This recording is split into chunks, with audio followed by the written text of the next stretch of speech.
Mesdames et messieurs, bienvenue sur Gabon Media Time pour le deuxième numéro de notre émission Le Débat, diffusé en direct sur notre page Facebook. Il se veut être un espace d'échange démocratique qui s'impose d'autant plus en cette période cruciale pour notre démocratie. Nous poursuivons cet après-midi avec la compréhension du projet de constitution et pour en débattre, nous recevons Geoffroy Fumbula Libeka Makosso, député de la Transition et par ailleurs 4e vice-président de l'Assemblée nationale de transition. Bonsoir, messieurs. Bonsoir. Face à lui, nous avons Fred Aurel Zéou Moussok, porte-parole du mouvement Ensemble pour refonder la République. Bonsoir. Bonsoir.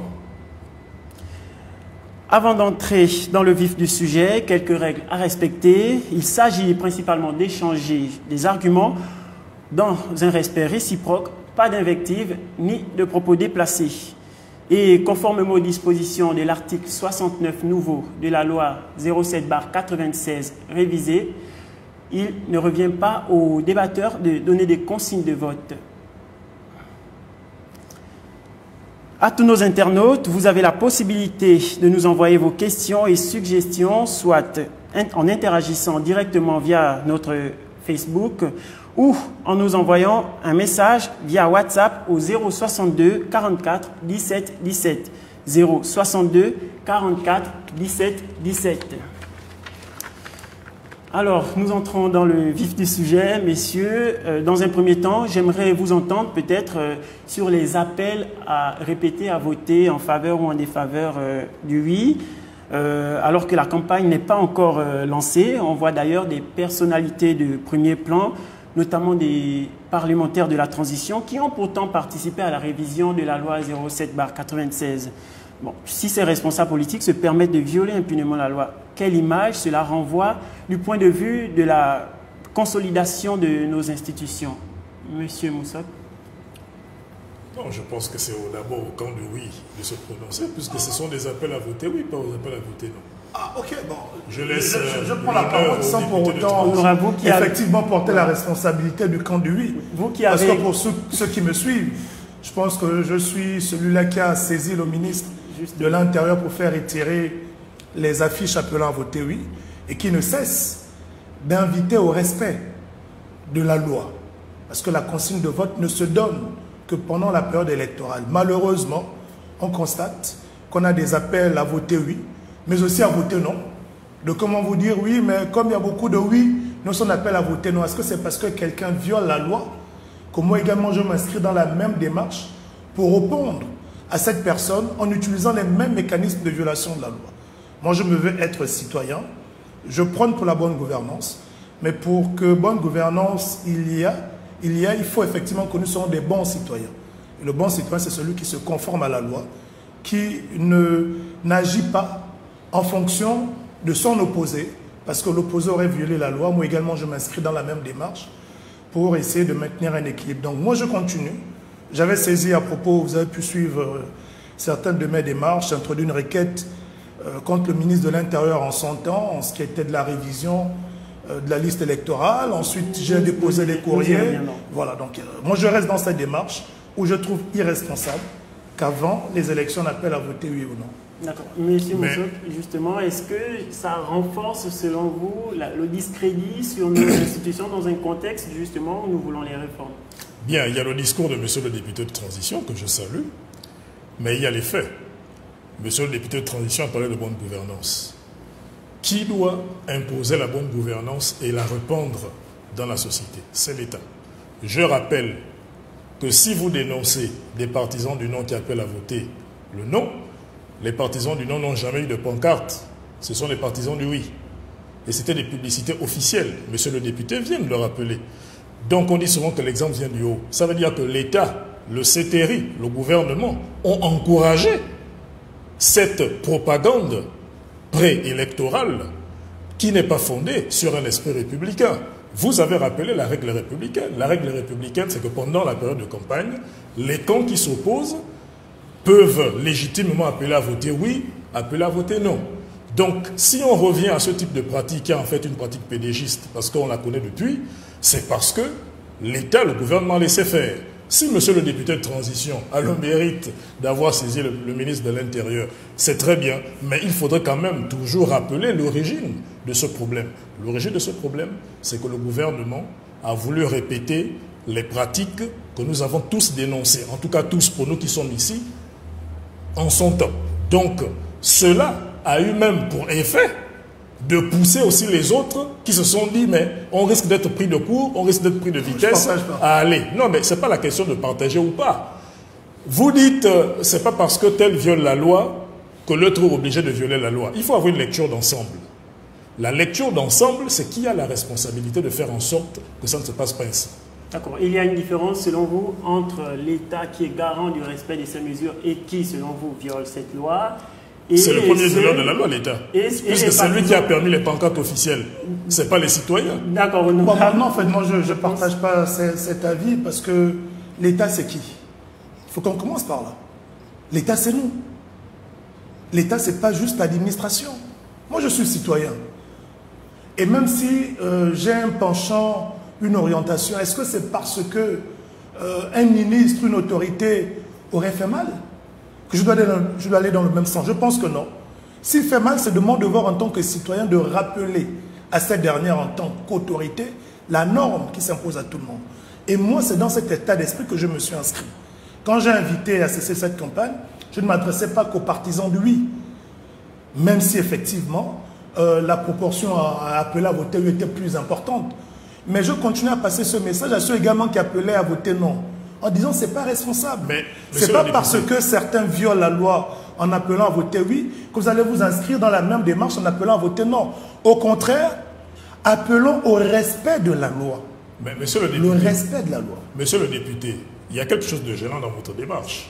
C'est que vous voulez mettre une équivalence entre le oui et le non.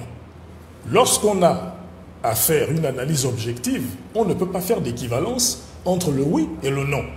Tout le monde sait que c'est le oui qui pullule les médias. Tout le monde sait que c'est le oui qui a affiché des pancartes. Et ça a été accompagné par le gouvernement. Le gouvernement a été partisan. C'est parce que d'autres citoyens qui ont un point de vue contraire ont vu le parti pris de l'État qu'ils se sont mis aussi à faire la même chose. Donc, au lieu d'être dans un discours qui consiste à accuser le non, le camp du non, il faut qu'on soit dans un discours qui consiste à rappeler à l'État son obligation. C'est ce que je fais, je n'accuse aucun camp. Non, mais rappeler à l'État son obligation, ce n'est pas accuser le non. Et puis je reviens quand même sur une distinction juridique, parce que je suis juriste. Vous dites l'État, c'est nous. Par essence. Non, mais vous dites l'État, c'est nous. Non, mais l'État, c'est nous. C'est une formule souvent un peu bateau, de facilité pour dédouaner les représentants. L'État est une personne morale qui représente des personnes physiques. Et l'État a des dirigeants. L'État ici, ce n'était pas vous ou moi. L'État ici, ce sont les institutions, c'était l'administration. Donc, de manière sociologique, l'État nous représente, mais de manière juridique, l'État a des institutions et des administrations que l'on met en cause quand les règles ne sont pas respectées. Donc, le raisonnement républicain qu'il convient d'avoir, c'est de dire que l'État a failli à ce moment, il a été partisan. Et donc, dans ce cas, voilà, le citoyen suit la démarche de l'État, même si elle viole la loi. L'exemple vient du haut. L'exemple vient du haut. Non, mais si vous voulez, c'est la question de l'exemplarité. Non, mais non, c'est pas ça. Ce que je trouve gênant, c'est que vous fixez. Non, ce que je trouve gênant, c'est que vous fixez votre raisonnement sur les citoyens sans suffisamment attaquer l'État. Mais non, parce que déjà en tant qu'autorité, monsieur le député, je vais terminer. Je vais terminer. J'ai saisi la Cour.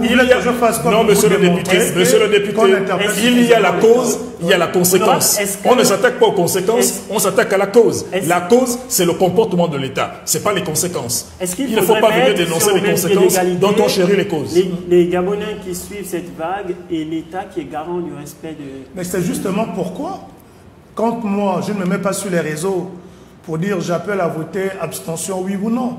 Je saisis par les canaux officiels ceux qui sont responsables, qui ont cette haute responsabilité de faire appliquer la loi.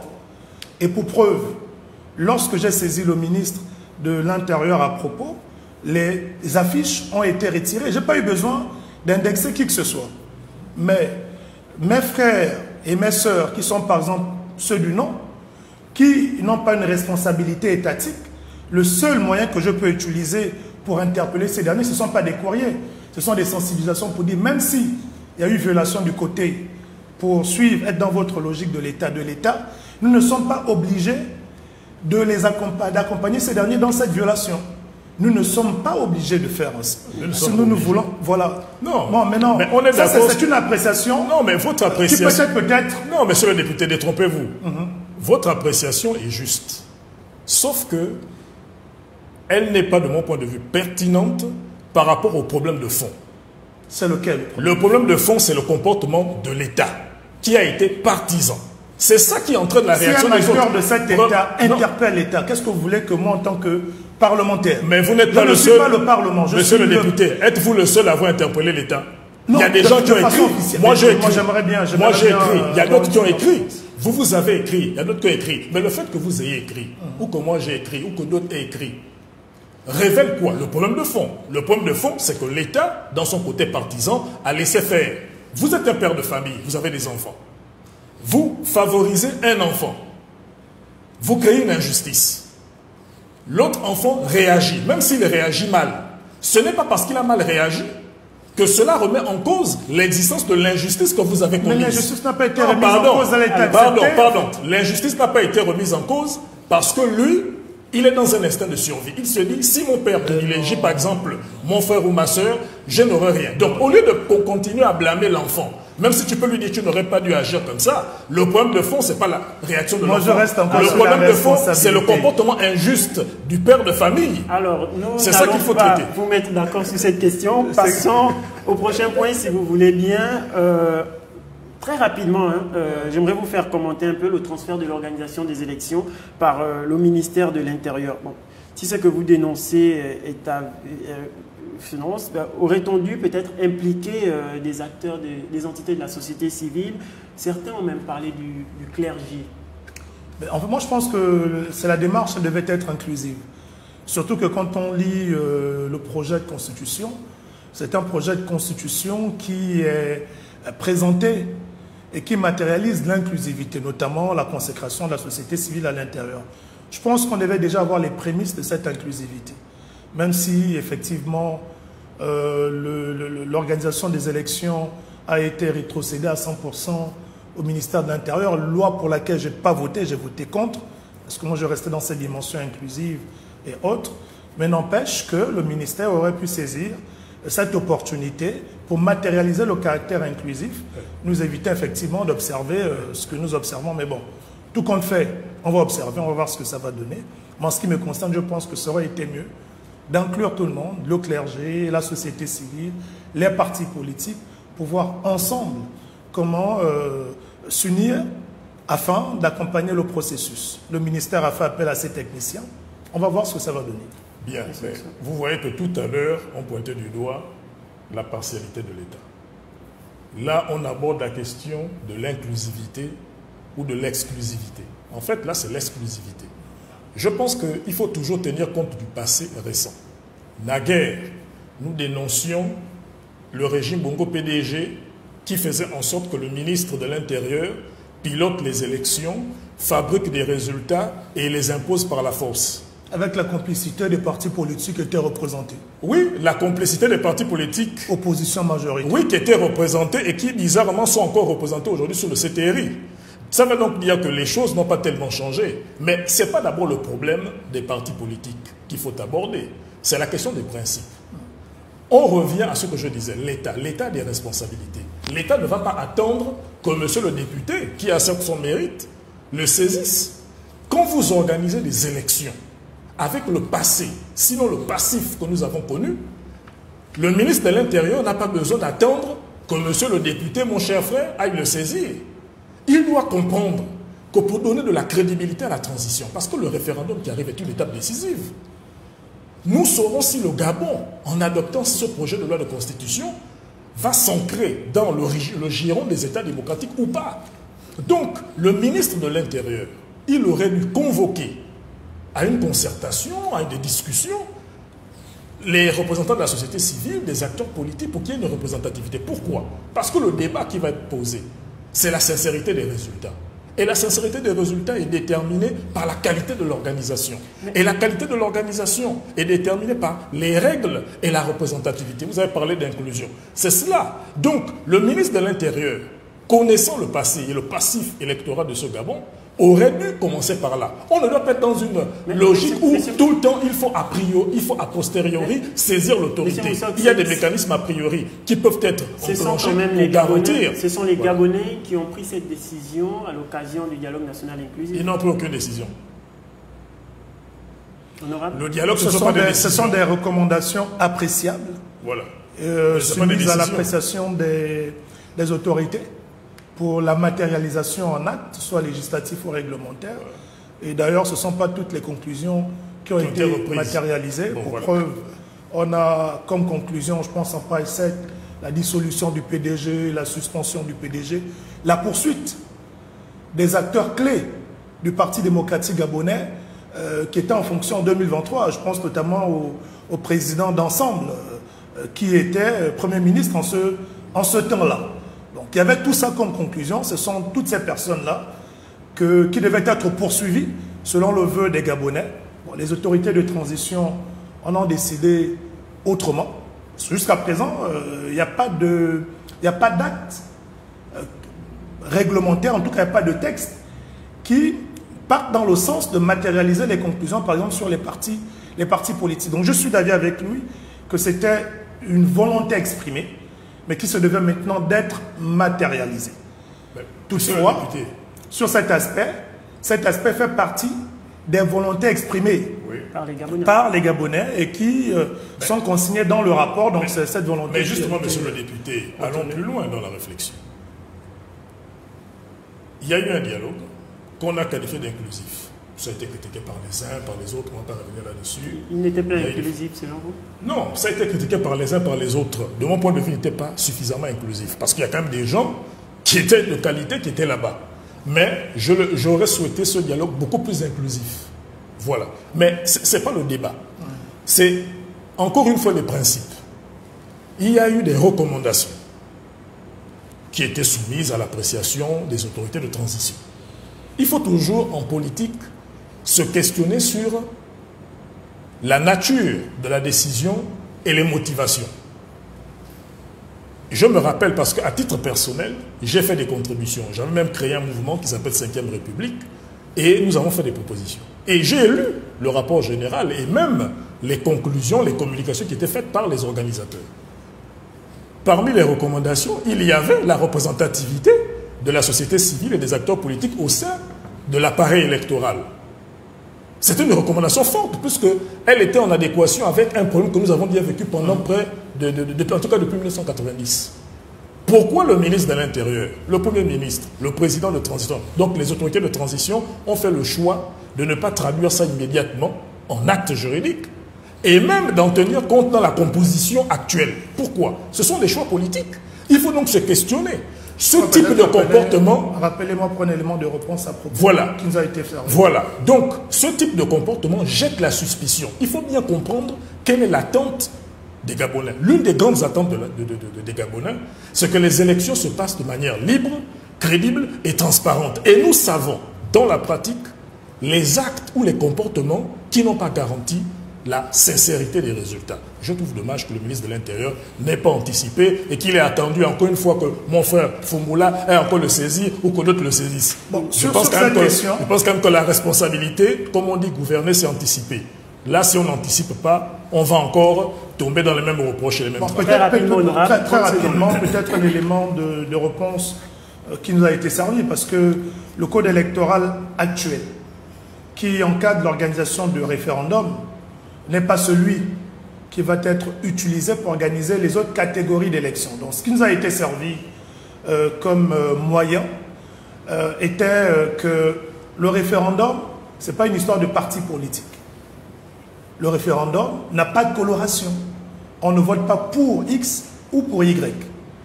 On se prononce sur un document qui n'a pas de personnalité politique, ainsi de suite. Donc, de ce fait, des éléments avancés, il est tout à fait normal, selon eux, qu'on ne donne pas une coloration à ceux qui administrent le processus électoral pour le référendum. Cependant, lorsqu'il s'agira des autres catégories d'élections, vu que la loi, le code électoral sera modifié après le référendum pour préparer les autres élections, le caractère inclusif. Monsieur le député, non, mais il y a deux précisions. J'aimerais rapidement vous lancer sur cette question. Vous parlez là de l'article 4 qui a été ajouté à l'issue de la commission mixte paritaire. Oui. Donc, c'est quand même un article vague. Certaines dispositions de la présente loi ne sont applicables que dans le cas du référendum. C'est assez vague. Rien ne dit que le gouvernement reviendra sur cette question. Bon, je suis en partie d'avis avec vous. En partie d'avis avec vous parce que, comme je vous ai dit, quand on est en minorité, on salue les petites avancées. Moi, connaissant la ténacité qui est la mienne, c'est un article sur lequel je m'appuie pour justement mettre en place un ensemble d'actions pour forcer à une refonte profonde du code électoral, pour l'adapter à un code électoral démocratique, adapté aux autres catégories d'élections, présidentielles, législatives et locales. Donc c'est ma bataille, parce que déjà en 2023, pour le compte de la société civile, j'avais été chargé par mes pairs de faire une proposition de code électoral que j'ai rédigé après un séjour à l'extérieur, au Kenya et autres, avec d'autres frères, pour comparer les dispositifs électoraux dans chacun de ces pays. Cette expérience acquise a permis justement de préparer ce document. Donc on va continuer à maintenir le combat. Mais c'est parce que je suis d'avis avec monsieur le député que je me permets de faire deux observations. La première, en réalité, c'est un rappel historique. On a déjà organisé un référendum au Gabon, en 1995, pour appliquer les résolutions des accords de Paris. J'ai bien suivi ça parce que, bon, ça c'est ma particularité. Moi, j'ai eu un père journaliste et homme politique. J'ai bien suivi cette affaire. Dans les commissions électorales de l'époque, il y avait la représentativité. On ne pouvait pas faire autrement parce que, justement, ce sont les événements de 93 et de 94 qui ont conduit aux accords de Paris. La liberté, la transparence, la crédibilité des élections, c'est pour toutes les élections, y compris le référendum. Donc, l'argument qui consiste à dire, ou la réponse qui consiste à dire non, il ne faut pas mettre de la coloration, c'est une fuite en avant. D'autant plus, qu'est-ce qu'on entend par coloration politique? Mais le référendum a une coloration politique. Ceux qui sont pour le oui, c'est une coloration politique. Ceux qui sont pour le non, c'est une coloration politique, puisque c'est une direction politique. C'est un choix politique que vous faites. Le choix de la Constitution est politique. La Constitution est la matrice de la République, le fondement de l'État et de l'État de droit. On ne peut pas dire qu'il n'y a pas de coloration. C'est une compétition politique, c'est une compétition électorale. Le rôle de l'État et l'enjeu pour la société est de faire en sorte que la compétition soit libre, transparente et crédible. Autrement dit, loyale. Donc, je trouve encore que le ministre de l'Intérieur fait des fuites en avant, c'est dommage. C'est entendu. Passons-en, si vous voulez, au vif du sujet, donc du projet de constitution en lui-même. Selon vous, quel regard portez-vous sur l'équilibre des pouvoirs entre le président de la République et les autres pouvoirs? Je vais peut-être commencer par vous, M. Moussa. Bien. Je rappelais que la Constitution est l'acte fondamental. On dit la loi fondamentale d'un pays. La Constitution a vocation à déterminer le régime politique. Sommes-nous dans une monarchie ou une république? La forme de gouvernement, le régime constitutionnel. Consacrer les libertés et droits fondamentaux. Mais il y a un aspect qui revient souvent, c'est la séparation des pouvoirs. Les Montesquieu, Locke, Rousseau ont suffisamment théorisé, on nous l'enseigne dans les facultés. La séparation signifie qu'il y a la distinction des pouvoirs et le contrôle.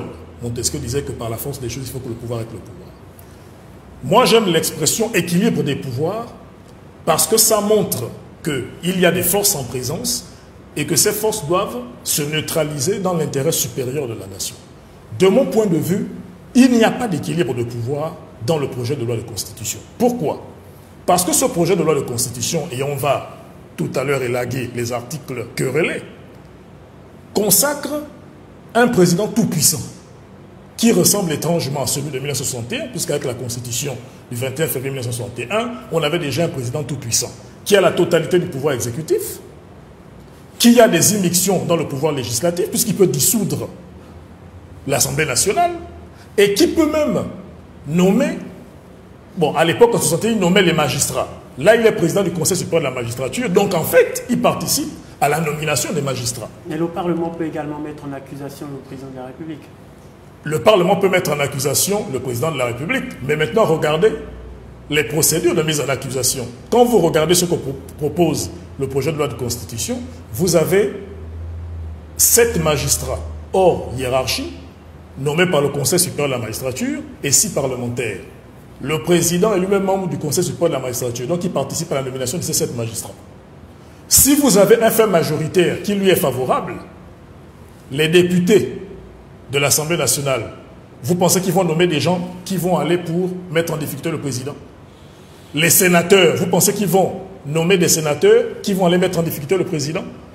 Donc, quand vous regardez ce projet de loi reprend une dérive qui a commencé en 1961, qui s'est poursuivie avec les modifications de 68 et 76 sur le parti unique, et les dérives que Omar Bongo et Ali Bongo Ondimba ont appliquées à la Constitution du 26 mars 1991, qui ont conduit au coup d'État du 30 août 2023.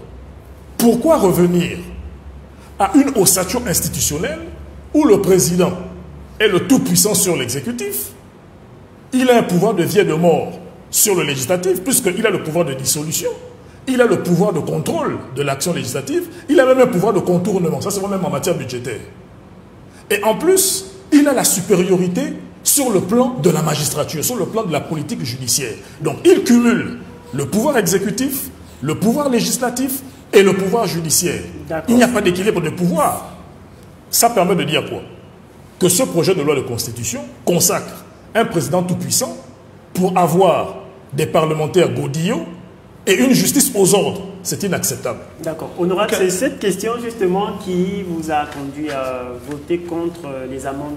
Enfin, sur les amendements. Il faut dire que le rapport de la constituante n'a rien à voir avec le projet de constitution. Pourquoi? Parce que simplement, bon nombre des amendements formulés et rejetés lors de la constituante se retrouvent aujourd'hui dans le projet de constitution.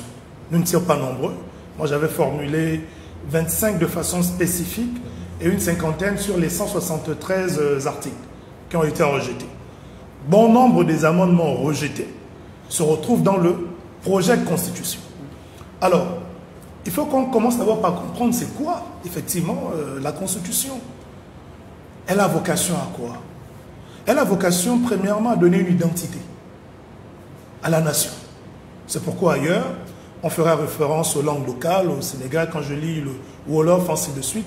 Il faut que quand on lise la Constitution, on retrouve l'identité de la nation. Deuxièmement, sinon premièrement, après l'identité, on a les droits fondamentaux. Et ensuite, on a l'organisation sociale. Et on retrouve justement les régimes qui permettent de voir comment est-ce que notre société sera organisée de façon à garantir les droits, qui ces droits-là répondent à l'identité voulue par Alors là, c'est ce qui est de la Ça, c'est pour la Constitution. Maintenant, pour rentrer sur la question. La séparation des pouvoirs. Contrairement à 61, parce que le Gabon a connu en réalité 4 constitutions. On a celle de 59, la 4/59. On a eu la 68/60 qui a consacré le régime parlementaire. De 60 qui n'a duré que 3 ou 4 mois parce que dans la nuit du 16 et du 17 novembre, 68/60. Non. J'arrive. Parce que dans la nuit du 16 au 17 novembre 1960, Léon a organisé le premier coup d'État constitutionnel, où il a envoyé en prison les gens Hilaire Obama, les Soussa-Simon. Alors là, c'est ce qui est l'histoire. J'arrive, c'est l'histoire. D'accord? C'était une constitution parlementaire. Le mandat était de 6 ans. Le président a été voté par le Parlement. C'est la 68/60, c'est la référence. Vous la retrouvez partout sur c'est la 14/60, oui. Voilà. Donc, après la 68/60 en 1960, donc après ce premier coup d'État constitutionnel, arrive la 1/61. Donc celle dont vous êtes en train de parler, du 21 février 1961, qui consacre pas un régime parlementaire, mais un régime présidentielle, sinon présidentialiste. Encore que c'est discutable. Voilà, où le président a tous les pouvoirs. Il nomme les juges, donc il n'y a pas encore de Conseil supérieur de la magistrature. Il est celui qui a le pouvoir de dissolution de l'Assemblée tous les 12 ans, tous les 12 mois, parce qu'on disait l'Assemblée ne peut pas être dissoute dans les 12 premiers mois suivant effectivement sa mise en place. Ce qui a été reprise. Voilà. Non, là par contre, c'est limité à une seule fois. Non, mais... Et c'est la première fois... Non, les 12 mois sont repris, déjà. Même si vous avez ajouté en limitant le nombre de dissolutions. C'est déjà là. Bah, donc j'arrive. Voilà. Le mandat était de 7 ans dans cette constitution. Et cette constitution est modifiée en 79.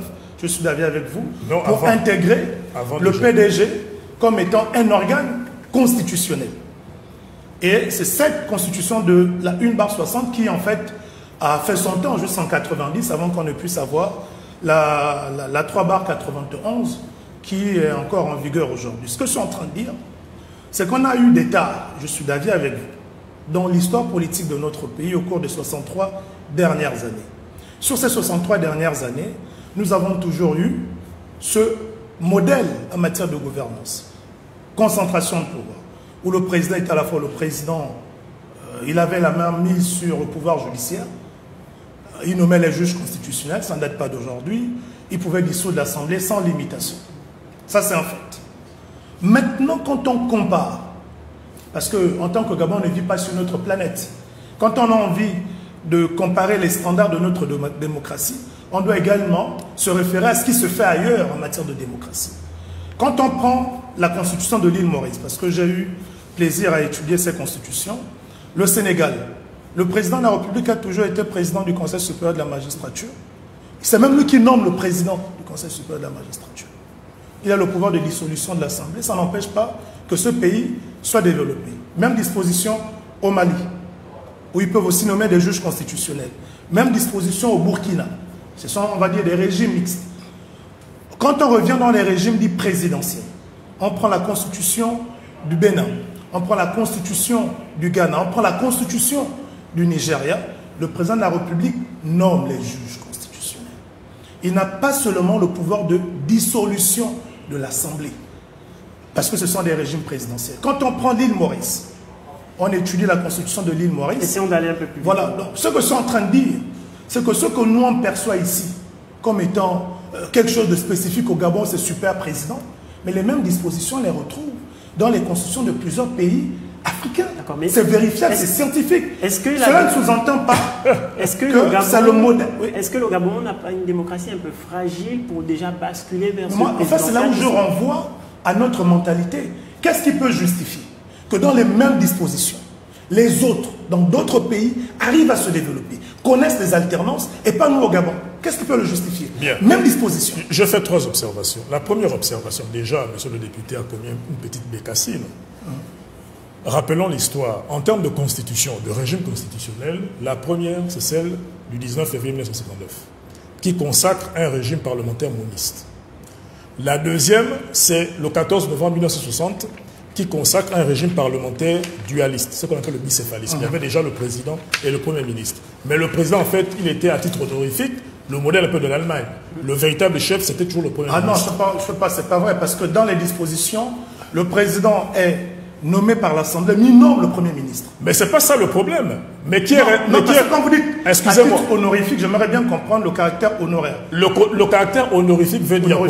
Le caractère honorifique veut dire que le président est juste un gardien, mais ce n'est pas lui qui gouverne. En nommant des gens, le système. Non. En Allemagne, le président il nomme les juges. Mais qui est le chef du gouvernement? C'est le Premier ministre. C'était le modèle du parlementaire. C'est pas le cas de 60. C'est le cas de 60. C'est le président qui nommait le Premier ministre. Le Premier ministre a toujours été nommé. Ce n'est pas le pouvoir de nomination qui doit vous intéresser. Le régime parlementaire se caractérise par quoi? Il se caractérise par la capacité du Parlement à déterminer l'ossature du gouvernement et la responsabilité du gouvernement. Bien sûr. Oui, mais dans la Constitution du 14 novembre 1960, le président n'était pas responsable devant le Parlement. Mais c'est le Premier ministre. Mais parce qu'on est dans un régime parlementaire bicéphale. On est totalement... Le 21 février 1961, c'est de ça dont on parlait. La 3e Constitution, c'est le 21 février 1961, qui va être renforcée dans ces dérives avec la modification de 68 sous Omar Bongo, enfin Albert Bernard Bongo à l'époque. Et la dernière constitution que nous avons, c'est celle du 26 mars 1991 qui a aussi connu les dérives. Voilà déjà en termes d'exactitude constitutionnelle. Quel a été le problème? Le problème, c'est toujours l'autocratisme et l'hyper-présidentialisme que les spécialistes, enfin les politologues appellent la présidentocratie. C'est ça qui a entraîné le coup d'État de 64. C'est ça qui a entraîné la tentative de coup d'État de 1984. C'est ça qui va aussi entraîner le coup d'État du 30 août 2023. Donc l'enjeu pour nous, c'est de faire en sorte que, tenant compte de notre histoire, on ne retombe pas dans les mêmes travers. Je ne suis pas totalement d'accord. Non, je reviens maintenant. Vous n'êtes pas totalement d'accord. Mais comment? C'est tout à fait normal. Mais quoi? Vous n'êtes pas d'accord? Vous n'êtes pas d'accord avec le fait qu'on doit tenir compte de l'histoire pour ne pas retomber dans les mêmes travers? C'est l'interprétation que vous donnez. En fait. Mais ce n'est pas une interprétation. Maintenant, je reviens avec votre comparaison. Je pense que là, vous avez fait du mauvais droit comparé. D'accord. Pourquoi? Vous avez fait du mauvais droit comparé parce que l'enjeu n'est pas de venir repliquer forcément ce qui se fait ailleurs. On s'inspire de ce qui se fait ailleurs et on voit si ça correspond à une solution que l'on doit appliquer à un problème que l'on a identifié. D'accord. Donc, ce n'est pas le problème de comparer avec le Sénégal. Est-ce que le fait qu'au Sénégal, le président nommé des magistrats ait concentré des pouvoirs à conduire des coups d'État? Mais est-ce que c'est la Constitution qui cause problème dans ce cas de figure? Ce qui cause la Constitution, ce sont les mêmes dispositions. Non, ce qui cause problème, ouais. Le droit est un instrument. Pourquoi on propose un nouveau projet de loi de Constitution? Pourquoi on ne va pas avec la Constitution du 26 mars 1991? Parce qu'on sait très bien... On aura le temps de répondre. Il y a beaucoup d'évolutions. Il y a beaucoup c'est pas d'abord la question des évolutions, c'est la... je réponds à votre objection. Pourquoi vous proposez, vous soutenez un nouveau projet de loi de Constitution? On peut aussi dire qu'on fait avec celui qui existe. Mais parce que de votre analyse... C'est pas parce que la Constitution elle est mauvaise qu'il y a toujours des révisions. Mais pourquoi on révise? Mais monsieur le député, je tiens à votre propre raisonnement, soyez cohérent. Vous dites, les règles ne posent pas de problème. Mais si les règles ne posaient pas de problème, pourquoi on révise? Ou on change de Constitution? Non, je suis désolé. On change de la Constitution sous le prisme politique. Je ne regarde pas... La Constitution n'est pas que politique, je l'ai rappelé. Ce serait faire une injure, à un juriste comme moi. Non, mais parce que vous êtes en train de dire... Non, on peut regarder que sous l'angle politique. Je n'ai pas... Pour justifier la modification de la Constitution. Je ne raisonne pas que sous l'angle politique... On peut modifier la Constitution pour un autre aspect. Mais vous pensez que les règles juridiques sont mises au service de quoi?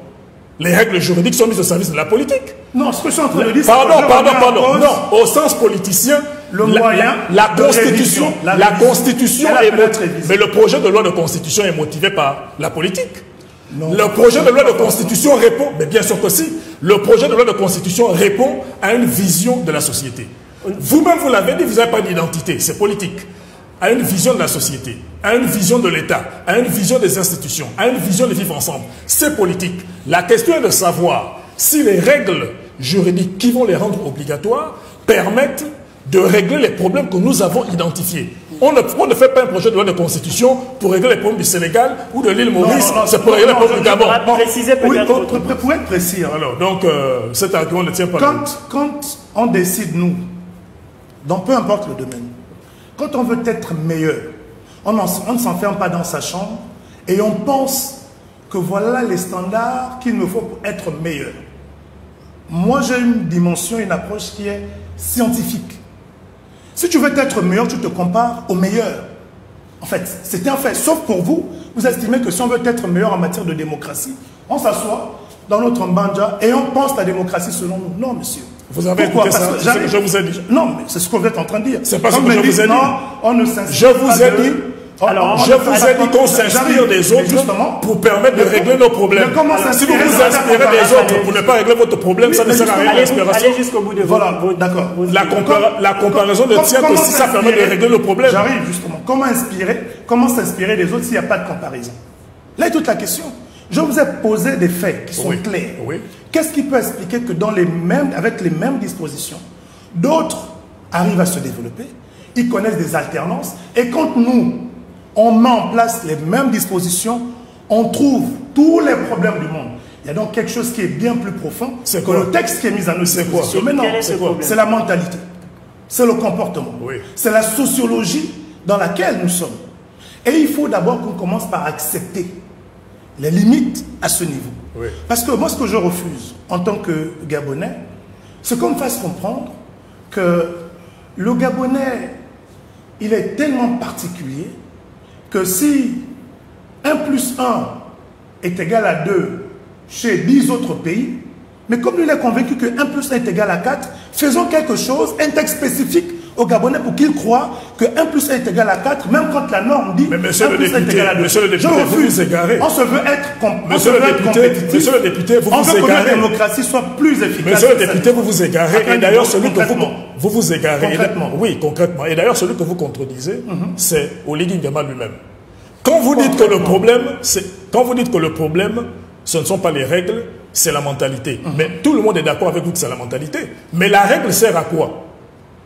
La règle sert justement à le droit à 2 vocations. Entériner des réalités existantes ou entraîner la société vers un idéal. Quel est le problème qui s'est posé au Gabon en termes institutionnels? C'est la dérive du pouvoir, c'est l'autocratisme, c'est l'hyper-présidentialisme. La Constitution n'est pas le seul élément, mais c'est l'élément fondamental qui permettra de régler ce problème. Donc aujourd'hui, excusez-moi, aujourd'hui vous venez dire aux Gabonais que le problème en fait, ce n'était pas que Omar Bongo ait tous les pouvoirs, ce n'était pas l'autocratie, c'est votre mentalité. Chacun se fera son avis. Voilà. On essaie d'évoluer sur le débat. C'est quand même extraordinaire. On est pris par le temps. Le séminaire gouvernemental a permis de revoir la question des conditions d'éligibilité. Merci. Du président de la République. On se souvient que cette question a également fait débat lors de la publication de la première version. Est-ce que le gouvernement et le CTRI, en revoyant leur copie, n'ont pas justement répondu aux volontés exprimées par certains Gabonais d'aller dans une démarche inclusive? Bon, moi déjà, pour ceux qui m'ont suivi en ce temps, j'étais un fervent défenseur de cet article 53. Bon, je ne trouvais pas grand-chose à dire dessus. Contrairement effectivement à ce mouvement Ensemble à travers leur leader qui estimait que c'était discriminatoire, qu'on créait des catégories de Gabonais et tout ce qui s'ensuit. J'ai peut-être eu tort en défendant l'article en l'espèce, parce que j'estimais qu'en matière d'identité, ça ne gênait pas que l'on puisse donner cette identité au premier responsable des institutions, celle d'être né d'un père, de mère, être marié gabonaise, être né de père et de mère gabonais, eux-mêmes nés de père et de mère gabonais. Ça c'est moi, c'est mon avis. Non mais on sait que c'est votre avis. C'est pas l'avis qui était partagé par tout le monde. Moi d'abord, permettez-moi une précision. Monsieur le député vient de commettre encore une autre bécassine. Je crois que vous confondez les mouvements. Je ne représente pas Ensemble pour le Gabon de monsieur Billy-Biza. Ok, c'est bien de préciser. Je représente Ensemble pour refonder la République. Voilà. Merci. Voilà. Je retire, c'est un lapsus. Voilà. Maintenant, sur le débat de l'article précédemment 53 devenu 43, bien. Je veux quand même qu'on précise une chose. Le débat sur les origines, c'est de ça dont il est question. Vous avez bien fait de parler de science. On va apprécier scientifiquement les critères que vous mettez. Vous dites, il faut être né de 2 parents gabonais. Le code de la nationalité ne prévoyait pas... Déjà, quand on acquiert la nationalité, ou bien quand on qualifie la nationalité, on n'est pas obligé de naître de 2 parents gabonais. Non, ni vous, permettez que j'aille au bout. Mais c'est le titre 1. Ni vous, être né d'au moins parents gabonais, selon le code de nationalité, c'est le titre 1. Au moins un parent gabonais. Ce n'est pas la même chose que d'être né de 2 parents gabonais. Là, c'est dans là, c'est le code. Non, on parle des critères d'éligibilité. Non, mais dans la version précédente, on avait mis il faut être né de 2 parents gabonais. Oui. Aujourd'hui, on l'a retiré. On est revenu en fait à l'écriture du code de la nationalité. Pour être conforme, puisque on peut être gabonais d'origine en étant né d'au moins un parent gabonais, ou on peut être gabonais dit d'adoption en ayant acquis la nationalité. Il faut qu'on se pose une vraie question. Qui d'entre nous a mérité d'être gabonais? Pas vous, pas moi. Vous avez mérité quoi? Moi, j'ai mérité quoi pour être gabonais? On a hérité de la gabonité, de la nationalité. Si on va sur le débat du mérite, Qui mérite d'être Gabonais? Le mérite, c'est la récompense après l'effort. C'est la différence avec l'héritage. Vous pensez que celui qui hérite de quelque chose est plus méritant que celui qui l'a acquis? Si on va même sur le débat du mérite, celui qui acquiert la nationalité a même plus de mérite que celui qui en hérite. Parce que celui qui acquiert la nationalité, il a fait des efforts. Il a été évalué. On lui a dit, tu peux devenir Gabonais. Première chose. Deuxième chose. Vous dites que pour être président, il faut être marié. Est-ce que vous pouvez me faire la démonstration qu'un homme ou une femme mariée a plus de compétences que quelqu'un qui n'est pas marié? Scientifiquement, rationnellement, c'est prouvé par quoi? Et vous ne vous posez pas une autre question. Le Gabon, le projet de loi de constitution, mais c'était le cas pour toutes les constitutions précédentes, garantissait la liberté. Et il est bien écrit dans le projet de loi de constitution que le principe de liberté lie, entre autres, avec les autres principes consacrés, les pouvoirs publics. Vous êtes en train de faire de l'exercice d'une liberté une condition de discrimination. Pourquoi quelqu'un qui n'est pas marié, qui a décidé de ne pas se marier, par choix personnel, ne peut pas être président de la République? Au nom de quoi? Donc, vous faites du président de la République quelqu'un qui va représenter une partie des Gabonais. Le président de la République doit incarner les valeurs. Mais les valeurs et les principes. Mais parmi les principes de notre République, depuis 1959, il y a la liberté. On aura une réaction rapidement. Si je suis le raisonnement de mon frère, c'est-à-dire même ce qu'on a condamné, hein, ceux qui sont à gauche, au nom de cette liberté, à gauche c'est quoi? À gauche c'est quoi? Les homosexuels. Pour ne pas passer. Mais je vous le dis à titre personnel. Mais je vous le dis, allons-y, à titre personnel. Moi, dans ma formation politique, ceux qui me connaissent savent que moi je suis un homme de gauche. D'accord. Bon, je suis un gars de gauche progressiste. Je vais avancer. Donc, que vous soyez homosexuel, bisexuel, hétérosexuel, du moment que ça relève de votre liberté individuelle, l'État n'a pas à choisir votre sexualité. La liberté n'est pas et il n'y a rien à voir avec la capacité à être un bon président. Donc ça n'a rien à voir. Vous comprenez pourquoi je parlais en introduction, j'ai défini l'objectif et ce qu'on attend d'une constitution, l'identité. C'est quoi l'identité? L'identité. Est-ce que vous êtes ici? On va pas revenir là-dessus. Non, est-ce que vous êtes ici? C'est quoi l'identité? À même de démontrer que les critères, vous voulez qu'on fasse une théologie? On peut retrouver ces critères-là dans l'identité gabonaise. Quand on parlait d'homosexualité, vous tirez ces valeurs de quelle identité gabonaise? Mais l'identité. De quelle identité gabonaise? D'ailleurs, commencez, quand vous me posez la question, pour vous devez avancer, définir l'identité. Je vous répondrai. Voilà. Allez-y. Pour avancer sur... voilà. La fonction suprême n'est pas une fonction comme toutes les autres. Ces conditions dont on parle ne le sont pas pour toutes les fonctions électives.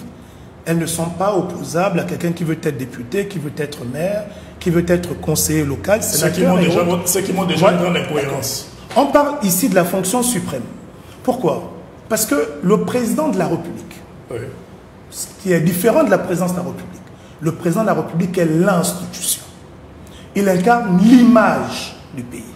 Il reflète la constitution, l'identité. La constitution gabonaise consacre la famille. C'est un élément important. Dans notre constitution, différemment d'autres pays, peut-être que vous prenez pour exemple, on n'a pas de YEL, de ceci. D'autres peuvent se permettre certaines choses. Est-ce que notre identité... C'est ça qui vous fait mal. Est-ce que l'image que l'on veut donner de la société gabonaise est une image où... Moi, je suis par exemple pas marié. Oui. D'accord. Mais je ne suis pas en déphasage avec ces dispositions. J'estime que le chef de l'État doit être le reflet de la famille au sens voulu par les Gabonais, de l'identité des valeurs défendues par les Gabonais. Mais de quel Gabonais parlez-vous? Non, mais c'est important. Nous sommes pris par le temps. On ne peut pas passer sans revenir. C'est fondamental. Monsieur le député n'a pas fait la démonstration de la scientificité de ce qu'il dit. Premièrement, d'abord, j'ai été clair. Non, on ne vous a pas demandé la clarté. On a parlé de ça. L'identité, c'est la scientificité. Non, qu'est-ce que vous voulez avoir comme élément scientifique? Non, on n'a pas culturel, c'est la science. parlé. Identité, c'est la science. Qu'on ait l'échange. On ne vous a pas demandé votre clarté. On connaît votre position. C'est de démontrer en quoi c'est scientifique et en quoi c'est conforme aux principes de la République. Je prends. Donc, ce que j'ai dit, c'est pas. Je prends des éléments. Non, mais je prends deux éléments simplement. Premier élément, vous dites l'identité, mais c'est quoi l'identité? Le Gabon, du fait de son histoire, a des valeurs traditionnelles et des valeurs modernes. Est-ce que le Gabonais de 1950, c'est le Gabonais de 2024? Même nous, qui sommes d'une génération beaucoup plus récente, à une époque, on n'avait pas les portables. Le Gabonais, il parle français. Est-ce que, historiquement, le français, c'est la langue des Gabonais au sens traditionnel? Non, on parle le français parce que nous sommes un État moderne. Et il y a eu le fait de la colonisation. C'est pas la même chose. Le mariage coutumier, elle a traversé le temps, malgré qu'on parle français. Mais le mariage coutumier a traversé le mariage coutumier de notre identité. Le mariage coutumier a traversé le temps, mais le mariage à l'état civil aussi fait partie de notre identité. Le problème avec vous, c'est que vous avez le même discours que le Rassemblement national en France. Vous avez une vision passéiste du Gabon. Non. Permettez que je continue. Vous avez une vision passéiste du Gabon et vous pensez que le Gabon, ce ne sont que les traditions. Le Gabon, c'est la culture. Sans me classer, sans me mettre dans une classe. Pour revenir, je trouve insultant que vous m'identifiez au Rassemblement national. Ce n'est pas insultant, mais c'est le même discours. On vous insulte encore. Pour revenir sur la je ne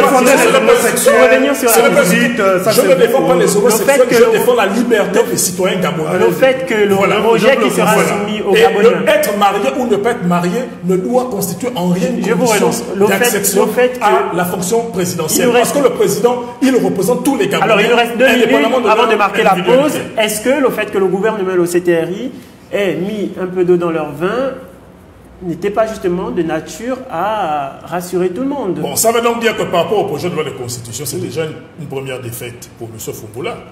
Puisqu'il voulait... Il n'y a pas de victoire, c'est mais c'est une victoire, mais pour ceux qui défendaient le contrôle, on peut dire que c'est une victoire, ça se retrouve dans le texte. Et vous qui le défendez justement... Mais ça doit être donc un motif de attention au principe de vote. Est-ce que ce n'est pas rassurant? Est-ce que ce n'est pas rassurant pour les Gabonais de savoir que leurs autorités les ont écoutés? Il y a eu cette reculade, oui, mais moi je pense qu'il faut aller plus loin. Pour moi, quand vous avez la nationalité gabonaise, vous avez les mêmes droits. Ah non, je suis désolé. Mais je n'ai pas besoin que vous me disiez, vous êtes désolé, je connais votre position. Mais moi je dis, permettez-moi de terminer. Ma conception de la République, qui est fondée sur l'égalité citoyenne, fait que quand on a la nationalité gabonaise, à titre d'origine ou à titre d'acquisition, on a les mêmes droits et les mêmes devoirs. Il n'y a pas ceux qui sont des Gabonais qui ont le droit d'être président et ceux qui n'en ont pas le droit. C'est le cas dans notre pays. C'est incompatible au principe d'égalité. Alors nous allons marquer une pause. Nous revenons juste après. Je peux prendre d'autres pays où c'est possible. Vous aurez le temps de revenir dessus. Nous marquons une pause, le temps pour nous de prendre l'avis de nos internautes et nous vous soumettrons bien évidemment leurs questions. Parfait, ça marche.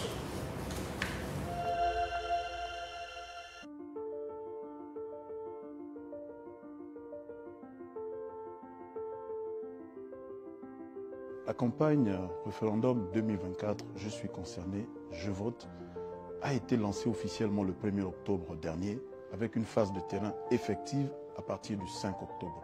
Qu'est-ce qu'elle vise comme objectif? Essentiellement 3. Informer, expliquer, sensibiliser. Informer les Gabonais pour leur dire que ça y est, nous y sommes.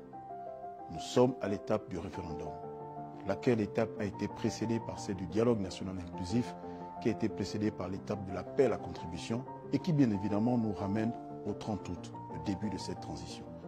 Le 30 août a marqué un nouveau tournant dans l'histoire de notre pays. Et le référendum vers lequel nous nous orientons, nous y sommes. Donc, informer les Gabonais que ça y est, nous y sommes. Deuxième élément, expliquer. C'est quoi le référendum? C'est quoi la Constitution? Dans l'histoire de notre pays, nous avons connu 2 étapes de référendum. En 1958, lorsqu'il s'agissait de déterminer si nous restions dans la communauté ou pas, et en 1995, après les accords de Paris.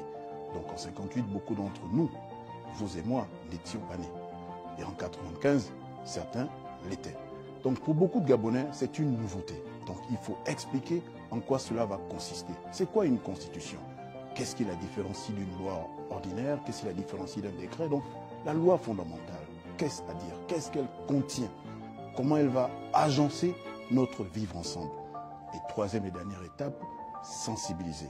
Pour faire en sorte que les Gabonais puissent comprendre qu'ils ne doivent pas être entièrement à part du processus, mais à part entière de ce processus. Tout le monde est concerné. Ce choix que nous allons faire, c'est un choix qui va déterminer notre vivre ensemble pendant des décennies. Donc, Voilà les objectifs que vise cette campagne. D'abord, les méthodes, les modes classiques, les spots télévisés et radiophoniques, la presse écrite, la presse parlée et dans les langues vernaculaires. Mais nous avons voulu aussi introduire de l'innovation. Nous avons utilisé les réseaux sociaux, donc les influenceurs, les leaders d'opinion, tous ces médias, tous ces modes qui permettent que nous puissions parler aux Gabonais, au plus profond de là où ils se trouvent, parler à la jeunesse, parler à la catégorie un peu plus âgée, parler à tout le monde, parce qu'il s'agit de permettre que le message arrive à tous les Gabonais. Donc nous avons fait preuve d'innovation, nous avons pris des personnes plus jeunes, des personnes inventives, qui utilisent TikTok, qui utilisent Instagram, qui passent sur Gabon Première, sur Gabon 24. Donc nous avons mis à profit tous les modes de communication. Nous sommes de retour sur ce plateau. Pour ceux qui nous rejoignent, nous sommes en compagnie du député de la transition, Geoffroy Fumbola Libeka, qui est par ailleurs 4e vice-président de l'Assemblée nationale de transition, et de Fred Aurel Moussok, acteur politique et porte-parole du mouvement Ensemble pour refonder la République, qui débattent sur le projet de constitution. Alors nous reprenons ce débat très rapidement. J'aimerais vous entendre sur le financement des campagnes électorales et des partis politiques, justement, qui a été consacré dans la Constitution. Est-ce que c'est une bonne chose? Bon, moi, sincèrement, ça dépend du contenu qu'on mettra. Ça dépend du contenu qu'on mettra. Mais pour l'acteur civique que je suis, je ne suis pas très en phase avec le financement des partis politiques. Ce sont des associations. Et moi, je défends le principe que ce n'est pas au budget de l'État de financer des associations parce qu'elles ont un caractère politique. Si l'État le fait, c'est que l'État doit le faire pour les autres catégories d'associations qui sont aussi apolitiques. Une association politique n'a pas une prééminence sur les autres catégories d'associations.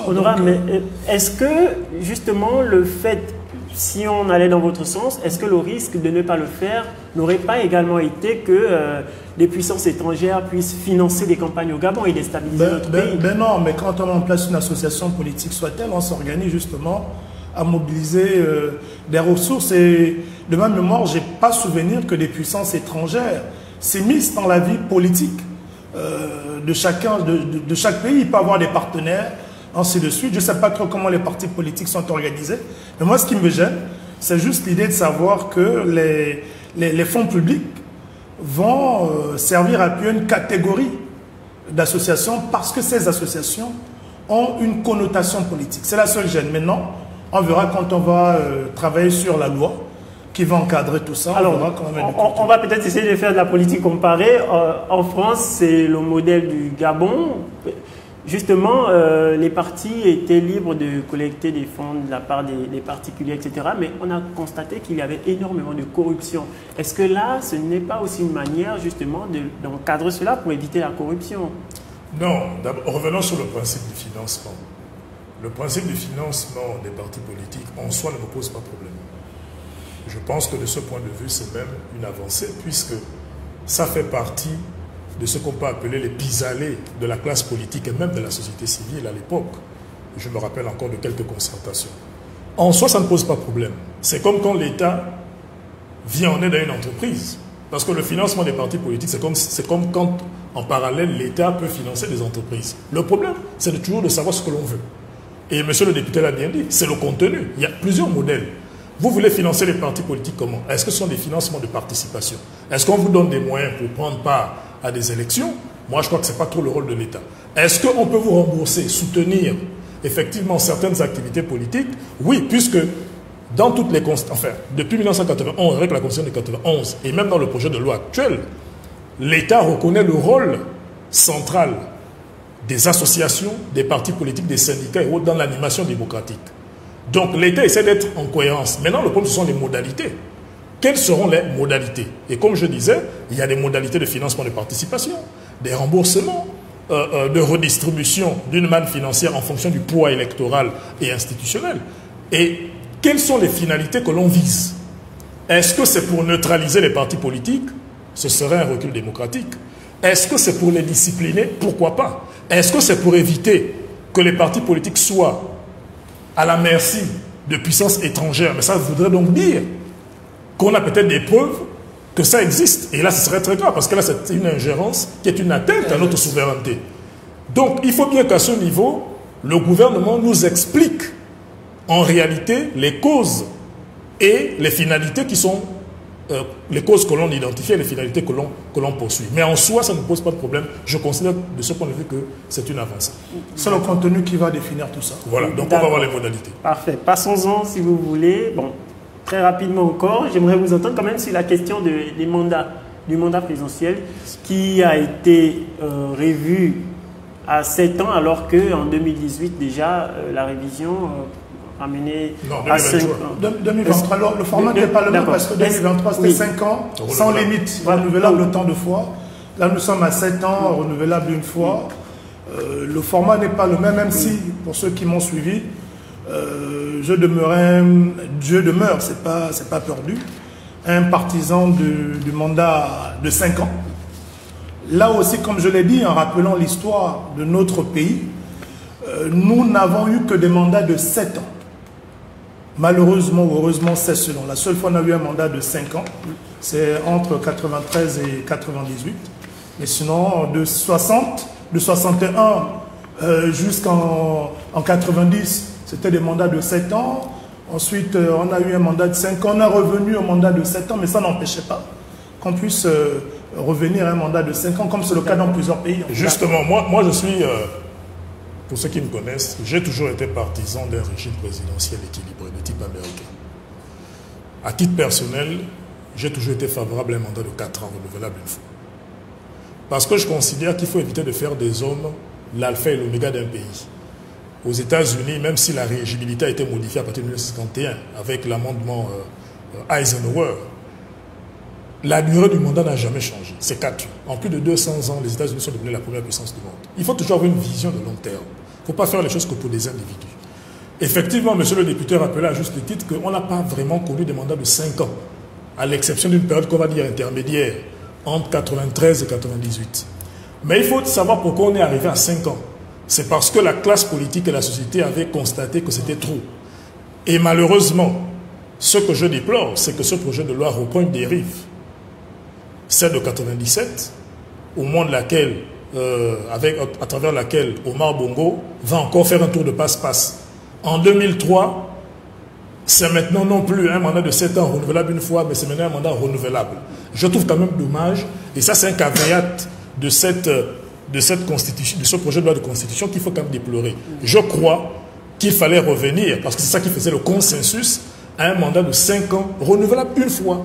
Ça a fait consensus, il fallait que ça fasse consensus. Alors, votre avis mais je suppose que c'est le CTRI qui a décidé de mettre 7 ans, plus que le président a un pouvoir d'arbitrage. Je trouve dommage que le président... C'est vous qui le dites. Mais c'est pas moi qui le dis, c'est le sens. Les recommandations étaient soumises à l'arbitrage du président de transition. Du CTRI et du gouvernement. Mais le président de transition. La conclusion du dialogue. Maintenant, le problème, c'est que je trouve dommage sur la durée du mandat. Des conclusions, ni 5 ans, ni 4 ans, ni 7 ans, et c'est ce que j'ai trouvé. Ça veut donc dire qu'on n'a pas tenu compte des contributions des Gabonais. J'ai trouvé dommage. Parce qu'à titre personnel, j'ai fait une contribution, d'autres ont fait des contributions. Je trouve dommage que le président de transition n'ait pas utilisé son pouvoir d'arbitrage à bon escient. On passe aux questions des internautes, si vous voulez bien. Armel, du côté des Sotega, nous demande pourquoi l'article 170 consacre l'amnistie des acteurs des événements allant du 29 août à l'investiture du président de la transition, et elle ne part pas plus loin en intégrant les responsables du coup d'État manqué de 2019. L'internaute cite Kelly Ondo. Bon, sur le principe de l'amnistie, je ne sais pas, peu importe le format, je ne sais pas qui, à moins qu'on soit animé de la mauvaise foi, qui aujourd'hui, avec l'événement que nous vivons, serait contre le fait que ceux qui ont opéré ce coup d'État soient amnistiés et protégés. Parce que ce qu'il faut qu'on comprenne à travers l'amnistie, c'est très important. Le coup d'État est un acte de haute trahison. Ces militaires, tant qu'ils ne sont pas amnistiés, ils demeurent justiciables. Pour les faits qu'ils ont commis, ils demeurent poursuivables. Seule une amnistie peut garantir une protection pour les faits commis. Maintenant, à savoir pourquoi est-ce que cette amnistie n'est pas élargie. Il n'est pas question ici, à travers cette disposition, d'amnistier tous les coups d'État. Sinon, on reviendra en 64 avec le lieutenant Mombo et les autres qui ont opéré le coup d'État de 64.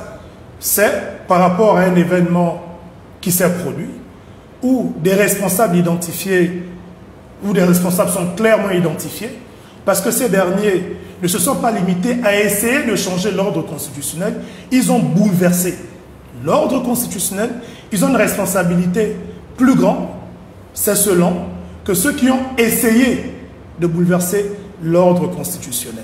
Maintenant, on doit faire un plaidoyer pour que le message soit suffisamment entendu. Pour que ceux qui ont essayé, monsieur le député, que ceux qui sont aujourd'hui au monsieur pouvoir... Monsieur le député, vous voyez les incongruités. Première incongruité, parce qu'il faut rattacher l'article 169 avec l'article 2 du projet de loi. La fête de libération est célébrée le 30 août. Ça, c'est des choses qui sont inacceptables. Ça, on est totalement en phase. Non, mais il faut dire pourquoi. Je ne sais pas. Déjà vous avez parlé de mauvaise foi, ceux qui sont de mauvaise foi. Non, n'accusez pas vos compatriotes de mauvaise foi. On est sur l'amnistie. Nous sommes... Non, mais... On est sur la question qui m'a été posée. Mais l'amnistie est rattachée... L'amnistie est rattachée à l'événement que vous qualifiez de coup de libération. Si on m'aurait dit... On m'aurait posé la question sur l'article 2... Je vous aurais donné... Revenons à la question centrale. Non, mais l'amnistie est liée à l'événement que l'on qualifie de coup de libération, pour lequel on voudrait... Mais est-ce que si ça ne figurait pas dedans... Permettez qu'on explique pourquoi. Vous prenez la France. Le 14 juillet, vous savez, c'est la fête de la libération. C'est lorsque, au moment de la Commune, on a fait descendre la monarchie pour vraiment restaurer la République. C'est l'événement du 14 juillet qui a entraîné la Troisième République. Quand vous prenez la Constitution française du 4 août, du 4 octobre 1958, ce n'est même pas dedans. C'est une loi de 1880 qui a fait du 14 juillet une fête nationale. Ce n'est pas la Constitution. Vous prenez encore un événement historique qu'on nous a tous appris à l'école, l'appel du 18 juin 1940 du général de Gaulle, qui a entraîné le mouvement de résistance, qui est à l'origine du Conseil national de la résistance et qui va précéder la fondation de la 4e République. Ce n'est même pas dans la Constitution. Mais ce sont des événements culturels qui servent le récit national. Il faut que ça relève de la loi et pas de la Constitution. Oui, mais là, on ne peut pas le mettre au même niveau que l'indépendance. Sur l'amnistie, vous avez dit que le coup d'État est un crime de haute trahison. Qui allait poursuivre les militaires? Première question. Et deuxièmement, quand on met dans le projet de loi que quiconque porte atteinte à l'intégrité des institutions est poursuivable, il y a quand même là une arrogance de la part du CTRI qui est inacceptable. Vous avez perpétré un coup d'État parce qu'il y avait un dictateur au pouvoir et vous voulez empêcher d'autres demain de commettre un coup d'État si vous-même vous devenez des dictateurs. Il n'y a pas de cohérence. Ben non, c'est pas... Mais c'est ça que ça signifie. Non, vous êtes juriste. Mais c'est ça que ça signifie. Faites une analyse juridique et politique. On fait une analyse juridique et politique. La règle vient restaurer la condamnation du coup d'État. C'est ça, c'est pour restaurer la condamnation du coup d'État. Encore que le coup d'État n'est pas, dans la Constitution actuelle, le coup d'État n'est pas clairement défini comme une infraction. Vous n'allez pas me prendre une disposition de la Constitution de 26 qui condamne explicitement le coup d'État. Les infractions relèvent du code pénal. Est-ce que le coup d'État dans le code pénal est un crime de haute trahison? Donc déjà, je trouve que le CTRI s'est aventuré sur un terrain glissant et finit par envoyer un message. C'est que demain, comme moi je suis au pouvoir, ceux demain qui vont tenter les coups d'État, ils iront au Diouf. D'où la question de Kelly Ondo aussi. Pourquoi Kelly Ondo n'est pas sorti? On lui dit c'est parce que les autres ont réussi le coup d'État. Ça ne veut rien dire. Tous les Gabonais qui sont morts pour la démocratie, ce ne sont pas des martyrs. Ils devraient être selon vous dehors. Kelly Ondo devait être libéré. Demandez à un Gabonais s'il est contre ce que Kelly Ondo a fait en 2019. Mais il faut aller au-delà de la question de Kelly Ondo. Tous nos martyrs qui sont morts pour que le Gabon devienne une véritable démocratie, il faudra aussi les honorer. J'arrive. Vous me savez respectueux, effectivement, des textes. Je suis très pointueux dessus. Alors, parce que moi, je vous ai écouté, vous êtes juriste, c'est votre domaine. Oui. Je ne vous le dénie pas du tout. Je ne sais pas s'il y a une constitution au monde qui reconnaît les coups d'État. Je ne sais pas. Vous êtes juriste, vous allez peut-être me dire. Mais est-ce que notre constitution condamne explicitement le coup d'État? Et j'arrive. Parce que si vous voulez la condamnation, il faudrait que la pratique aussi existe. Non, justement, je ne sais pas si... Est-ce que vous voulez la constitution française, la constitution américaine, j'arrive. Terminé, honorable. Les infractions relèvent du code pénal. C'est l'application de l'interprétation stricte. S'il y a une constitution qui condamne de façon explicite les coups d'État. Et si vous pouvez me dire, dans ce projet de constitution, s'il y a une disposition qui condamne de façon explicite les coups d'État. Parce que simplement, le coup d'État... Non, j'arrive. C'est pas cette question-là. Parce que simplement, le coup d'État n'est pas un acte constitutionnel. N'est pas un acte que l'on prévoit. Donc, quand vous dites, par exemple... Est-ce que c'est une infraction constitutionnelle? C'est ça la question. J'arrive. Est-ce que le coup d'État est une infraction constitutionnelle? Qu'en interprétant le projet de constitution, j'arrive. Non. Quand vous dites... Vous vous adressez aux juristes. Non, permettez que je vous donne un élément pour avancer. Est-ce que le coup d'État est une infraction constitutionnelle? Laissez-moi avancer, comme ça vous aurez l'occasion, à la suite de mon intervention, de faire toutes les interprétations possibles. Vous avez affirmé que le projet de constitution vise à pénaliser, à condamner tous ceux qui, demain, vont commettre un coup d'État. C'est pourquoi je pose la question, entre autres. Est-ce que vous connaissez une constitution déjà qui protège les auteurs de coups d'État pour estimer que cette constitution va condamner les prochains auteurs de... Mais ça n'existe pas. Je réponds à votre question. Je réponds. Ceux qui vont... Je vais chuter par là. La Constitution ne prévoit aucune disposition en rapport avec les coups d'État. Oui. C'est un acte de haute trahison, bouleverse notre constitutionnel. Celui qui va arriver demain avec son coup d'État il ne va pas gérer sa transition en fonction de cette Constitution pour preuve. C'était moins seul pays où les militaires ont pris le pouvoir, où ils ont géré le pouvoir en fonction de la Constitution. Parce que cette Constitution encadrait les coups d'État. Il n'y a aucune Constitution au monde, vous êtes juriste, qui encadre les coups d'État. Mais je vais vous répondre pourquoi aucune Constitution ne condamne... Non, mais c'est un fait, c'est une réalité. Non, mais il faut dire aux Gabonais pourquoi. Quand on étudie le droit, on étudie l'histoire du droit. Pourquoi aucune Constitution, en dehors de ceux qui ont voulu s'y aventurer, mais pourquoi aucune Constitution ne condamne le coup d'État? Parce que le coup d'État est une forme de violence. Oui. Si vous prenez la déclaration des droits de l'homme et du citoyen, que bizarrement vous avez enlevé de ce préambule, je ne sais pas pourquoi, mais surtout... Je suis désolé. Est-ce que vous pouvez démontrer où ça a été... La déclaration des droits de l'homme et du citoyen n'apparaît pas ici. Dans le préambule, c'est la Déclaration universelle des droits de l'homme. D'accord, allez-y. Quand vous prenez la Déclaration des droits de l'homme et du citoyen, et vous prenez la Déclaration universelle des droits de l'homme, donc celle de l'ONU, il y a des dispositions qui disent que lorsqu'un gouvernement viole les droits d'un peuple, ce peuple a le droit d'utiliser la violence. Le coup d'État peut être un instrument de violence du peuple contre des dirigeants dictateurs. C'est pour ça que vous ne verrez dans aucune constitution la condamnation d'emblée du coup d'État. C'est pour cela. Deuxièmement, je ne vous ai jamais dit que je suis pour que l'on remette en cause, de manière illégitime, l'intégrité des institutions. Je suis moi-même un républicain. Je suis un partisan de l'ordre. Mais pourquoi il n'y a pas de condamnation explicite des coups d'État? Parce qu'on réserve toujours au peuple qui est souverain la possibilité d'utiliser la violence contre des dirigeants qui sont des dictateurs. Non. Je réponds à votre question. Non. Est-ce qu'il y a... Voilà. Maintenant, il faut faire une analyse aussi opportune. Le coup d'État a pour conséquence de bouleverser un ordre constitutionnel. Le coup d'État, on ne peut pas l'aligner au même rang que les autres infractions. Ça va donc finir comme ça. C'est pas possible. Mais dans ce cas, soyez cohérent. Ce que je trouve assez croustillant avec vos interventions, vous êtes contre le coup d'État. Oligui Nguema doit être en prison. Le CTRI doit être en prison. Pourquoi vous acceptez ce coup d'État? Mais pourquoi vous acceptez ce coup d'État?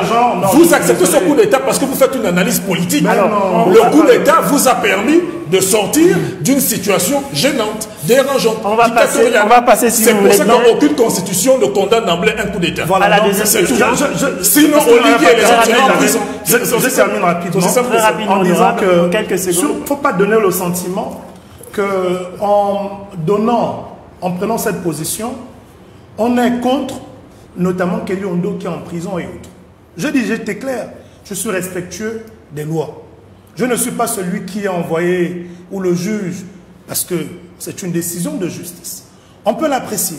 C'est pourquoi je disais tout à l'heure que l'objectif est de poursuivre ce plaidoyer. Là, parce qu'il n'y a que... Justement, j'arrive. Parce qu'il n'y a justement qu'une décision, une grâce présidentielle. Parce qu'il y a une décision de justice. Il n'y a qu'une grâce présidentielle qui peut amnistier par rapport à quoi la Justement, c'est le sens de la question de... Parce qu'il faut qu'on connaisse... Mais vous savez la définition... Mais vous savez la différence entre la grâce et l'amnistie. Mais non, justement, la grâce est accordée à quelqu'un qui a été condamné. Oui. On amnistie quand quelqu'un est condamné. Vous êtes juriste. Oui. La différence entre... Je vous explique la différence entre la grâce et l'amnistie. La grâce supprime la peine, mais pas l'infraction. L'amnistie supprime l'infraction. Pourquoi accorder? C'est ça l'amnistie, la différence entre l'amnistie et la grâce. Pourquoi vous recommandez la grâce pour Kelly Ondo en préservant la qualification d'infraction et vous êtes partisan de l'amnistie pour des gens que vous qualifiez avoir commis l'infraction? Il n'y a aucune juridiction à ce jour qui a reconnu cette infraction, qui a condamné les militaires qui sont au pouvoir. Mais donc pourquoi l'amnistie alors? Parce qu'il y a une juridiction qui a reconnu Kelly Ondo comme auteur, donc c'est pas la même. Mais vous ne pouvez pas recommander l'amnistie pour quelqu'un. C'est pas la même situation, vous êtes juriste. Non, mais je suis juriste, je viens de vous expliquer. Permettez, je viens de vous expliquer. On a quelqu'un qui n'a pas été condamné. On accorde une amnistie justement pour qu'il ne soit pas condamné. Mais on accorde pas l'amnistie à quelqu'un qui n'est pas condamné. On accorde une grâce présidentielle. On ne parviendra pas à se mettre d'accord. Je vais passer à la question de Greta. S'ils n'ont pas été condamnés, ils n'ont pas le droit à l'amnistie. Alors, Greta se présente. L'amnistie, c'est pour Kelly Ondo, pas pour le CTRI. Greta se présente, merci, comme une... Kelly, c'est la grâce, c'est pas l'amnistie. Greta se présente en juriste. Non, si on commence à si les militaires n'ont pas commis d'infraction, il n'y a pas de droit à l'amnistie. Je vous dire, la situation n'est pas la même. Non, vous faites une confusion. C'est vous qui faites une confusion. Greta, juriste de formation. Il y a un jugement, il n'y a qu'une grâce présidentielle. S'il vous plaît, messieurs, on va essayer d'avancer. Ce sont des dispositions qui sont recourues. Greta, juriste de formation, qui évoque les articles 10 et 12 du projet de constitution. Il a été condamné à combien d'années? Alors, on va essayer d'avancer. Il a été condamné à combien d'années? On va essayer d'avancer, s'il vous plaît. Greta, juriste de formation, revient sur les articles 10 et 12 du projet de constitution. Alors, l'article 12, la République gabonaise reconnaît et garantit les droits inviolables et imprescriptibles de l'homme qui lie obligatoirement les pouvoirs publics. L'article 12, nul ne peut être humilié, maltraité, torturé, ni faire l'objet de traitements ou de peines cruelles, inhumains ou dégradants, même lorsqu'il est en état d'arrestation ou d'emprisonnement. L'esclavage et la traite des personnes sont interdits sous toutes leurs formes. Alors, sa question, nous voyons ces derniers temps des personnes humiliées par les forces de sécurité. C'était encore le cas avec les présumés responsables des violences à Port-Gentil et à Mwanda, qui ont été rasés et exposés devant les caméras. Plus récemment, un mineur de 15 ans a subi le même sort et plus loin, des syndicalistes de la SEG avaient été rasés après avoir passé un séjour à la DGR. Greta se demande, est-ce qu'au vu de tous ces exemples, le problème du Gabon ne se trouve pas ailleurs finalement, puisque nous avons de très bons textes, mais qui sont au final violés par ceux qui justement sont chargés de les faire appliquer? Enfin, ce sont des actes que l'on condamne tous, qu'on a condamnés, qu'on continuera de condamner.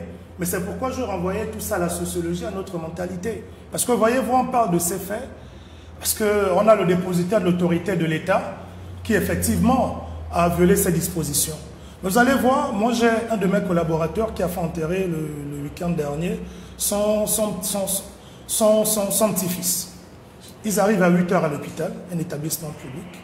L'enfant est décédé à 18 h parce que les infirmières, chacune passe, non, c'est ça qui est de garde qui va se charger. Ce sont des situations que l'on vit tout le temps. Mais là également, ce sont des violations de la Constitution.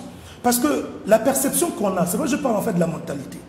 Quand on parle de Constitution, beaucoup pensent que la Constitution, c'est juste l'autorité, le dépositaire de l'autorité qui doit la respecter. Et que moi, en tant que citoyen n'ayant aucune n'ayant aucune autorité, en fait, je ne suis pas concerné par le respect de cette Constitution. La Constitution nous engage tous. Ces actes sont commis par des compatriotes qui, je le pense et je le crois, rejoint le problème de mentalité. Je ne sais pas si on a déjà vu un ordre explicitement formulé demandant à un agent d'aller agresser, d'aller... Non. Donc, il y a un problème de comportement, le respect d'autrui, le respect de la Constitution. Malheureusement, c'est la manière que certains utilisent leur position pour détourner les fonds. Chacun, en fait, fait la justice du plus fort. Moi, je suis gendarme, je pense que j'ai tous les droits sur les autres citoyens parce qu'on n'est pas d'accord. Donc, ce sont des actes qui sont condamnables et je suis d'accord avec Greta. Ça rejoint effectivement notre responsabilité. Non, mais je pense qu'il faut donner les réponses au bon endroit. Et vous profiterez à conclure. Non, il faut donner les réponses au bon endroit. Le problème ici, ce n'est pas que les gens sont pour le désordre. Vous venez de lire une disposition qui est claire. Si quelqu'un a commis une infraction, il doit être poursuivi conformément aux règles de procédure. Et dans ces règles de procédure, il y a des droits fondamentaux. L'intégrité physique et mentale de la personne qui est arrêtée ou qui fait l'objet de l'action publique. Le problème qui est pointé du doigt, c'est que des pratiques que l'on a constatées sous le régime Bongo PDG persistent sur le CTRI. Ces policiers, on ne leur a pas peut-être donné un ordre pour le faire, mais la police, l'armée relèvent du gouvernement. Et donc, c'est au Premier ministre et au président de la transition de sommer ces gens d'arrêter cela. Voilà ce qu'il faut dire. Alors, en conclusion peut-être, nous sommes pris par le temps, vous avez un mot de fin. Bien, écoutez, j'ai été ravi de débattre avec monsieur le député de transition, et ça fait longtemps qu'on s'est vu, mais on se suit quand même. À l'analyse du projet de loi de constitution, à ce stade, il y a que ce projet de loi ne garantit pas, ne fonde pas une nouvelle république.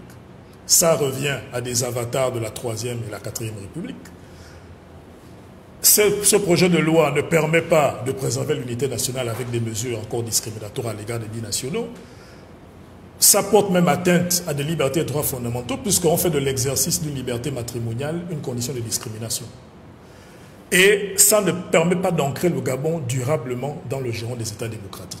Ce projet de loi de constitution consacre encore une fois un État autocratique et pas un État démocratique. C'est entendu. Honorable. Moi, je pense tout le contraire. Il n'est pas parfait, il a ses limites. Je suis un partisan du mandat de 5 ans, il y en a pour 7. Le président garde le pouvoir de dissolution de l'Assemblée, même si c'est limité à un mandat. Moi, je militais pour... Ça ne devait pas exister. J'arrive justement. Moi, je militais pour un retrait... C'est une atteinte à la légitimité des parlementaires. Et vous êtes député de transition. Troisièmement, ça devait vous éclairer. Le pouvoir de nomination qui est souvent présenté par plusieurs comme étant des attributs de super président sont des pouvoirs qui sont communs à tous les présidents, même dans le régime présidentiel. Au Bénin, le président nomme les juges constitutionnels. Au Ghana, il nomme le juge constitutionnel. Il nomme même le président. Donc c'est pour dire qu'il y a des dispositions, même en régime présidentiel, qui sont communes à tous les chefs d'État. Il y a d'autres, tels que celui de la dissolution de l'Assemblée, que je n'ai pas retrouvé dans les autres régimes. C'est pas le pouvoir présidentiel. J'arrive. Le président des États-Unis nomme les magistrats, mais personne ne dit l'indépendance des magistrats. De désignation. C'est pas le problème. C'est l'indépendance de la justice, ce n'est pas le pouvoir de nomination. Encore 20 secondes. Le président des États-Unis nomme des magistrats, personne ne doute de l'indépendance des magistrats. Allez-y. Si on doute de l'indépendance des magistrats au Gabon, ça veut dire qu'il y a un problème. C'est l'indépendance des magistrats qu'il faut garantir. Bon, en tout cas, ce qui est sûr et certain, c'est que dans des pays comme le Sénégal, le fait que les magistrats du Conseil constitutionnel avaient été nommés par Macky Sall n'a pas empêché à ces derniers de s'opposer à un troisième mandat. Ça produit quoi? Maintenant, je veux conclure. Souad, ça produit quoi? Souad, ça produit quoi? Le projet de constitution, c'est 173 articles. Ce que j'ai écouté ici comme argument, c'est non, il y a une discrimination pour les binationaux qui a été levée. Je ne sais pas pourquoi c'est toujours d'actualité comme argument. Non, ça n'a pas été levé. Ça a été levé. Mais vous avez le projet de loi, ne dites pas de contre-vérité. Pour être candidat, il faut être né d'au moins par an. Il faut renoncer à son autre nationalité. Il faut renoncer, c'est tout à fait Mais c'est une discrimination. On ne va pas revenir sur ce débat. Deuxièmement, ce que j'ai effectivement noté comme autre élément, moi, ce sont des motivations que je trouve superfétatoires. Le projet de constitution sur 173 articles. On ne peut pas apprécier un projet sur un ou deux articles, et surtout que quand ces articles sont communs à d'autres pays, et quand on le démontre à d'autres démocraties, on dit non, mais est-ce qu'on est obligé de faire comme chez les autres? Si on veut être compétitif, on se doit d'apprécier ce qui se fait ailleurs et on essaye de se positionner. C'est pour cela s'il vous plaît, qu'il y a un élément important. Je suis en train de conclure. Il y a un élément important.